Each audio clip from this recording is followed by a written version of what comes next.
রমজান শুধু উপবাসের মাস নয়, রমজান মাসে আত্মাকে নতুন করে গড়ে তোলা। এই মাসে আকাশের দরজা খুলে যায়, রহমতের বৃষ্টি নামে, আর জাহান্নামের দরজা বন্ধ করে দেওয়া হয়। রমজান আমাদের শেখায় ক্ষুধা কেমন লাগে, তৃষ্ণা কতটা কষ্টে, আর গরিবের কষ্ট কতটা গভীর।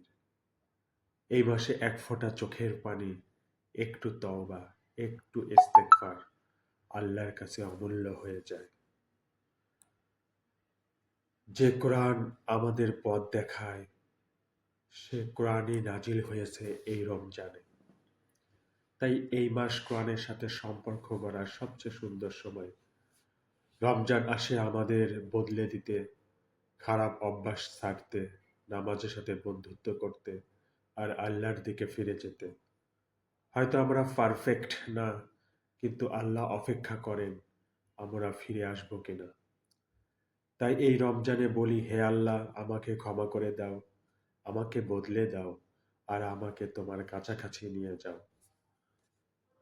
কারণ রমজান ফিরে আসার সবচেয়ে সুন্দর সুযোগ।